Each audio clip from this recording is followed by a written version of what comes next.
ਵਾਹਿਗੁਰੂ ਜੀ ਕਾ ਖਾਲਸਾ ਵਾਹਿਗੁਰੂ ਜੀ ਕੀ ਫਤਿਹ। ਸਲੋਕ ਭਗਤ ਕਬੀਰ ਜੀਓ ਕੇ। कबीर चरण कमल की मौज को कह कैसे उन्मान, कहबे को शोभा नहीं देखा ही परवान।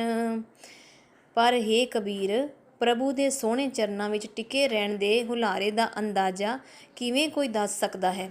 ਜੀਭ ਨਾਲ ਉਸ ਮੌਜ ਦਾ ਬਿਆਨ ਕਰਨਾ ਫੱਬਦਾ ਹੀ ਨਹੀਂ। ਉਹ ਕਿੱਡਾ ਕੁ ਹੁਲਾਰਾ ਹੈ। ਇਹ ਤਾਂ ਉਹ ਹੁਲਾਰਾ ਲਿਆ ਹੀ ਤਸੱਲੀ ਹੁੰਦੀ ਹੈ। कबीर देख के कह कहो कहे न को पति आए, हर जैसा तैसा ओही रहो हरख गुण गाए।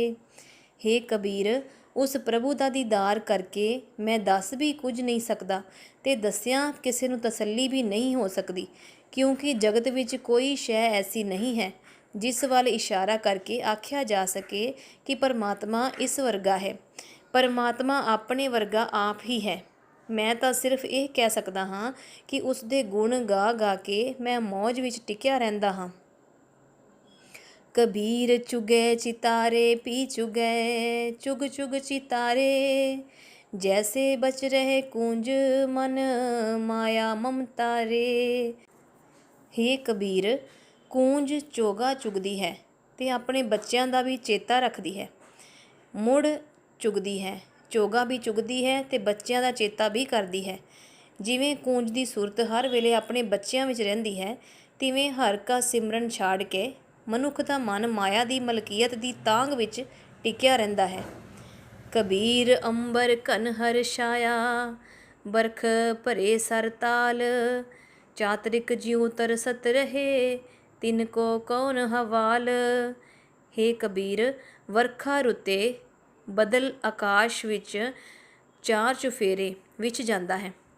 ਵਰਖਾ ਕਰਕੇ ਨਿੱਕੇ ਵੱਡੇ ਸਾਰੇ ਸਰੋਵਰ ਤਲਾਬ ਭਰ ਦਿੰਦਾ ਹੈ, ਪਰ ਪਪੀਹਾ ਫਿਰ ਵੀ ਵਰਖਾ ਦੀ ਬੂੰਦ ਨੂੰ ਤਰਸਦਾ ਤੇ ਕੂਕਦਾ ਰਹਿੰਦਾ ਹੈ। ਪਰਮਾਤਮਾ ਸਾਰੀ ਸ੍ਰਿਸ਼ਟੀ ਵਿੱਚ ਵਿਆਪਕ ਹੈ, ਪਰ ਮਾਇਆ ਦੀ ਮਮਤਾ ਵਿੱਚ ਫਸੇ ਹੋਏ ਜੀਵ ਉਸ ਦਾ ਦਰਸ਼ਨ ਨਹੀਂ ਕਰ ਸਕਦੇ। ਹਰ ਕਾ ਸਿਮਰਨ ਛਾੜ ਕੇ ਉਹ ਪਪੀਹੇ ਵਾਂਗ ਤਰਲੇ ਲੈਂਦੇ ਹਨ ਤੇ ਉਹਨਾਂ ਦਾ ਸਦਾ ਮੰਦਾ ਹਾਲ ਹੀ ਰਹਿੰਦਾ ਹੈ।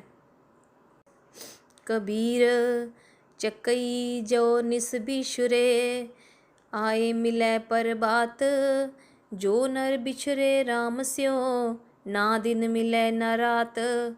हे कबीर, ਚੱਕਵੀ ਜਦੋਂ ਰਾਤ ਨੂੰ ਆਪਣੇ ਚੱਕਵੇ ਤੋਂ ਵਿਛੜਦੀ ਹੈ ਤਾਂ ਸਵੇਰ ਸਾਰ ਮੁੜ ਆ ਮਿਲਦੀ ਹੈ।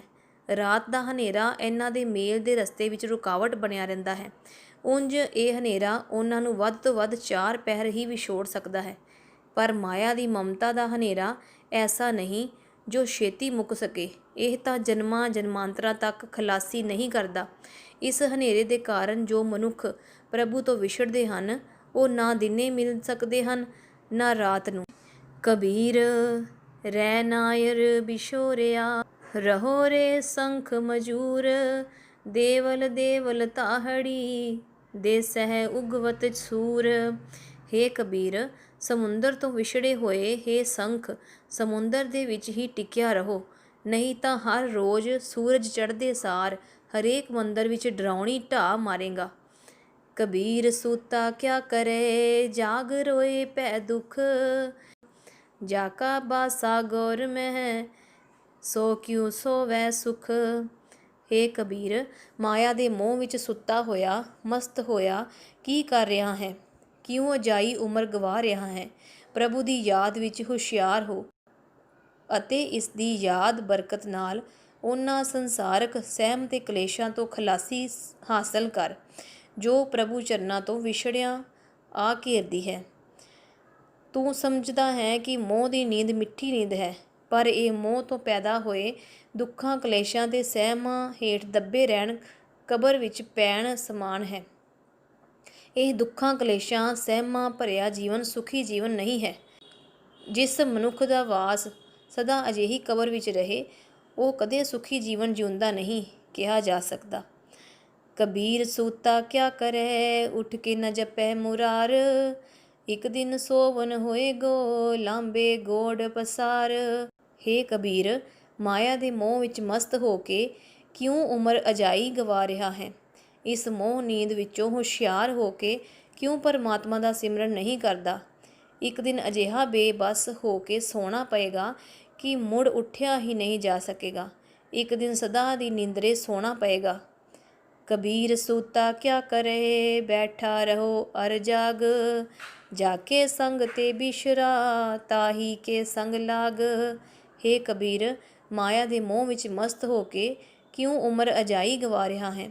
ਹੁਸ਼ਿਆਰ ਹੋ, ਮਮਤਾ ਦੀ ਨੀਂਦ ਦੇ ਹੁਲਾਰੇ ਵੱਲੋਂ ਸੁਚੇਤ ਰਹੋ।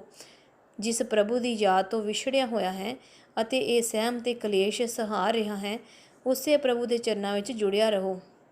ਕਬੀਰ ਸੰਤ ਕੀ ਗੈਲ ਨ ਛੋਡੀਐ, ਮਾਰਗ ਲਾਗਾ ਜਾਓ।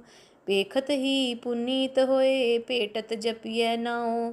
ਪਰ ਹੇ ਕਬੀਰ, ਜੇ ਜਾ ਕੇ ਸੰਗ ਤੇ ਬਿਛੁਰਾ, ਤਾਹੀਂ ਕੇ ਸੰਗ ਲਾਗ ਵਾਲਾ ਉਦਮ ਕਰਨਾ ਹੈ ਤਾਂ ਉਹ ਰਸਤਾ ਨਾ ਛੱਡੀਏ ਜਿਸ ਉੱਤੇ ਸੰਤ ਗੁਰਮੁਖ ਤੁਰਦੇ ਹਨ। ਉਹਨਾਂ ਦੇ ਰਸਤੇ ਉੱਤੇ ਤੁਰੇ ਚੱਲਣਾ ਚਾਹੀਦਾ ਹੈ। ਸੰਤਾਂ ਗੁਰਮੁਖਾਂ ਦਾ ਦਰਸ਼ਨ ਕੀਤਿਆਂ ਮਨ ਪਵਿੱਤਰ ਹੋ ਜਾਂਦਾ ਹੈ। ਉਹਨਾਂ ਦੇ ਪਾਸ ਬੈਠਿਆਂ ਪਰਮਾਤਮਾ ਦਾ ਨਾਮ ਸਿਮਰੀਦਾ ਹੈ। ਸਿਮਰਨ ਦਾ ਸ਼ੌਂਕ ਪੈਦਾ ਹੋ ਜਾਂਦਾ ਹੈ। ਕਬੀਰ ਸਾਕਤ ਸੰਗ ਨ ਕੀਜੀਐ, ਦੂਰ ਰਹਿ ਜਾਈਐ ਭਾਗ।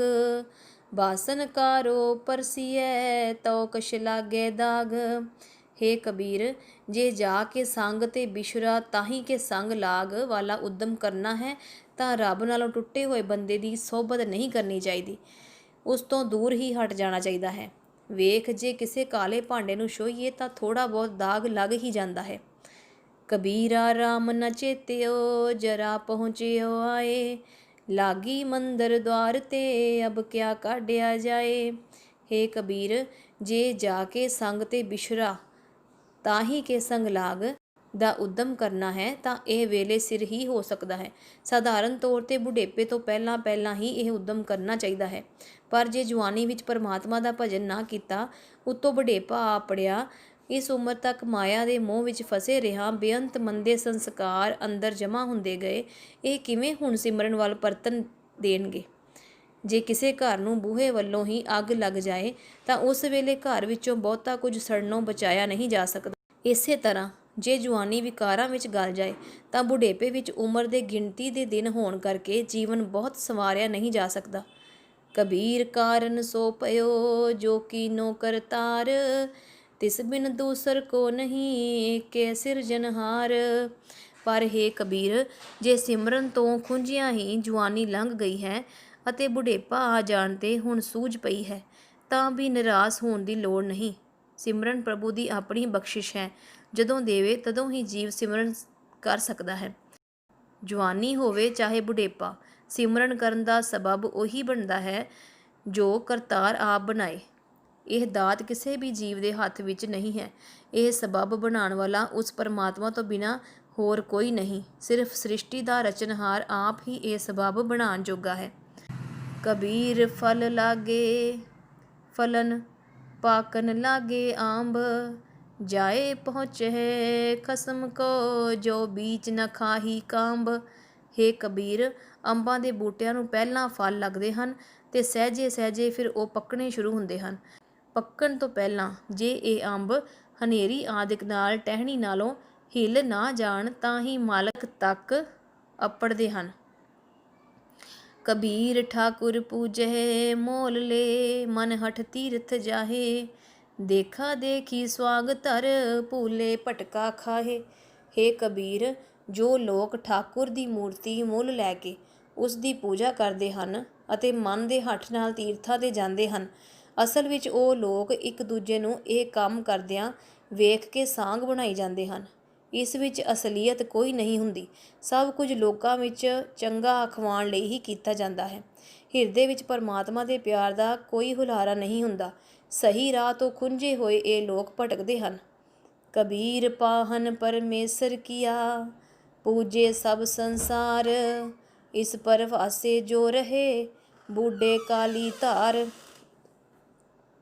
ਹੇ ਕਬੀਰ, ਪੰਡਤਾਂ ਦੇ ਪਿੱਛੇ ਲੱਗਾ ਹੋਇਆ ਇਹ ਸਾਰਾ ਜਗਤ ਪੱਥਰ ਦੀ ਮੂਰਤੀ ਨੂੰ ਪਰਮੇਸ਼ਰ ਮਿਥ ਰਿਹਾ ਹੈ ਤੇ ਇਸ ਦੀ ਪੂਜਾ ਕਰ ਰਿਹਾ ਹੈ। ਜਿਨ੍ਹਾਂ ਮਨੁੱਖਾਂ ਨੂੰ ਇਹ ਖਿਆਲ ਬਣਿਆ ਹੋਇਆ ਹੈ ਕਿ ਪੱਥਰ ਨੂੰ ਪੂਜ ਕੇ ਉਹ ਪਰਮਾਤਮਾ ਦੀ ਭਗਤੀ ਕਰ ਰਹੇ ਹਨ, ਉਹ ਡੂੰਘੇ ਪਾਣੀਆਂ ਵਿੱਚ ਡੁੱਬੇ ਸਮਝੋ। ਜਿੱਥੋਂ ਉਹਨਾਂ ਦਾ ਕੋਈ ਥੋ ਪੱਤਾ ਨਹੀਂ ਲੱਗਣਾ। ਕਬੀਰ ਕਾਗਦ ਕੀ ਓਬਰੀ, ਮਸ ਕੇ ਕਰਮ ਕਪਾਟ, ਪਾਹਨ ਬੋਰੀ ਪ੍ਰਿਥਮੀ, ਪੰਡਿਤ ਪਾੜੀ ਬਾਟ।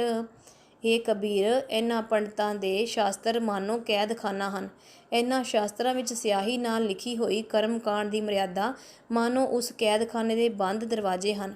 ਇਸ ਕੈਦਖਾਨੇ ਵਿੱਚ ਰੱਖੀਆਂ ਪੱਥਰ ਦੀਆਂ ਮੂਰਤੀਆਂ ਨੇ ਧਰਤੀ ਦੇ ਬੰਦਿਆਂ ਨੂੰ ਸੰਸਾਰ ਸਮੁੰਦਰ ਵਿੱਚ ਡੋਬ ਦਿੱਤਾ ਹੈ। ਪੰਡਿਤ ਲੋਕ ਡਾਕੇ ਮਾਰ ਰਹੇ ਹਨ, ਭਾਵ ਸਾਦਾ ਦਿਲ ਲੋਕਾਂ ਨੂੰ ਸ਼ਾਸਤਰਾਂ ਦੀ ਕਰਮਕਾਂਡ ਦੀ ਮਰਿਆਦਾ ਤੇ ਮੂਰਤੀ ਪੂਜਾ ਵਿੱਚ ਲਾ ਕੇ ਦਛਨਾ ਆਦਿ ਦਾਨ ਦੀ ਰਾਹੀਂ ਲੁੱਟ ਰਹੇ ਹਨ। ਕਬੀਰ ਕਾਲ ਕਰੰਤਾ ਅਭੈ ਕਰ, ਅਬ ਕਰਤਾ ਸੋਏ ਤਾਲ, ਪਾਛੇ ਕਛੂ ਨ ਹੋਏਗਾ, ਜੋ ਸਿਰ ਪਰ ਆਵੈ ਕਾਲ। ਸ਼ਲੋਕ ਨੰਬਰ 132 ਦੇ ਖਿਆਲ ਨੂੰ ਮੁੜ ਜਾਰੀ ਰੱਖਦੇ ਹੋਏ ਆਖਦੇ ਹਨ ਕਿ ਹੇ ਕਬੀਰ, ਪਰਮਾਤਮਾ ਦਾ ਸਿਮਰਨ ਕਰਨ ਵਿੱਚ ਕਦੇ ਆਲਸ ਨਾ ਕਰ। ਭਲਕੇ ਸਿਮਰਨ ਕਰਾਂਗਾ, ਇਹ ਸਲਾਹ ਕਰਦਾ ਹੁਣੇ ਹੀ ਸਿਮਰਨ ਕਰ। ਭਲਕੇ ਸਿਮਰਨ ਸ਼ੁਰੂ ਕਰਨ ਦੇ ਥਾਂ ਹੁਣੇ ਹੀ ਸ਼ੁਰੂ ਕਰ, ਨਹੀਂ ਤਾਂ ਭਲਕ ਭਲਕ ਕਰਦਿਆਂ ਜਦੋਂ ਮੌਤ ਸਿਰ ਤੇ ਆ ਜਾਂਦੀ ਹੈ, ਉਸ ਵੇਲੇ ਸਮਾਂ ਵਿਹਾ ਜਾਣ ਤੇ ਕੁਝ ਨਹੀਂ ਹੋ ਸਕਦਾ। ਕਬੀਰ ਐਸਾ ਜੰਤ ਇੱਕ ਦੇਖਿਆ, ਜੈਸੀ ਧੋਈ ਲਾਖ, ਦੀਸੇ ਚੰਚਲ ਬਹੁ ਗੁਨਾ, ਮਤਹੀਨਾ ਨਾ ਪਾਕ। ਹੇ ਕਬੀਰ, ਮੈਂ ਇੱਕ ਅਜਿਹਾ ਮਨੁੱਖ ਵੇਖਿਆ ਜਿਸ ਨੇ ਕਦੇ ਪਰਮਾਤਮਾ ਦਾ ਸਿਮਰਨ ਨਹੀਂ ਸੀ ਕੀਤਾ। ਉਹ ਬਾਹਰੋਂ ਵੇਖਣ ਨੂੰ ਧੋਤੀ ਹੋਈ ਚਮਕਦੀ ਲਾਖ ਵਰਗਾ ਸੀ। ਪ੍ਰਭੂ ਦੀ ਯਾਦ ਤੋਂ ਖੁੰਝਿਆ ਹੋਇਆ ਮਨੁੱਖ ਭਾਵੇਂ ਬਹੁਤ ਹੀ ਚੁਸਤ ਚਲਾਕ ਦਿਸਦਾ ਹੈ, ਪਰ ਉਹ ਅਸਲ ਵਿੱਚ ਅਕਲ ਤੋਂ ਸੱਖਣਾ ਹੁੰਦਾ ਹੈ, ਕਿਉਂਕਿ ਪ੍ਰਭੂ ਤੋਂ ਵਿਛੜ ਕੇ ਉਸ ਦਾ ਜੀਵਨ ਗੰਦਾ ਹੁੰਦਾ ਹੈ। ਕਬੀਰ ਮੇਰੀ ਬੁੱਧ ਕੋ ਜਮਨਾ ਕਰੇ ਤਿਸਕਾਰ, ਜਿਨ ਇਹ ਜੰਮੂਆ ਸਿਰਜਿਆ, ਸੋ ਜਪਿਆ ਪਰਵਦਿਗਾਰ। ਹੇ ਕਬੀਰ, ਪ੍ਰਭੂ ਦੀ ਯਾਦ ਤੋਂ ਭੁਲਾ ਹੋਇਆ ਮਨੁੱਖ ਬੜਾ ਚੁਸਤ ਚਲਾਕ ਹੁੰਦਾ ਹੋਇਆ ਵੀ ਅਕਲਹੀਨ ਤੇ ਫਿਟਕਾਰਯੋਗ ਹੁੰਦਾ ਹੈ, ਕਿਉਂਕਿ ਉਸ ਦਾ ਜੀਵਨ ਨੀਵਾਂ ਰਹਿ ਜਾਂਦਾ ਹੈ। ਪਰ ਮੇਰੇ ਉੱਤੇ ਪ੍ਰਭੂ ਦੀ ਮਿਹਰ ਹੋਈ ਹੈ। ਦੁਨੀਆ ਦੇ ਲੋਕ ਤਾਂ ਕਿਤੇ ਰਹੇ, ਮੇਰੀ ਅਕਲ ਨੂੰ ਜਮਰਾਜ ਵੀ ਫਿਟਕਾਰ ਨਹੀਂ ਪਾ ਸਕਦਾ, ਕਿਉਂਕਿ ਮੈਂ ਉਸ ਪਾਲਣਹਾਰ ਪ੍ਰਭੂ ਨੂੰ ਸਿਮਰਿਆ ਹੈ ਜਿਸ ਨੇ ਇਸ ਵਿਚਾਰੇ ਜਮ ਨੂੰ ਪੈਦਾ ਕੀਤਾ ਹੈ। ਵਾਹਿਗੁਰੂ ਜੀ ਕਾ ਖਾਲਸਾ, ਵਾਹਿਗੁਰੂ ਜੀ ਕੀ ਫਤਿਹ।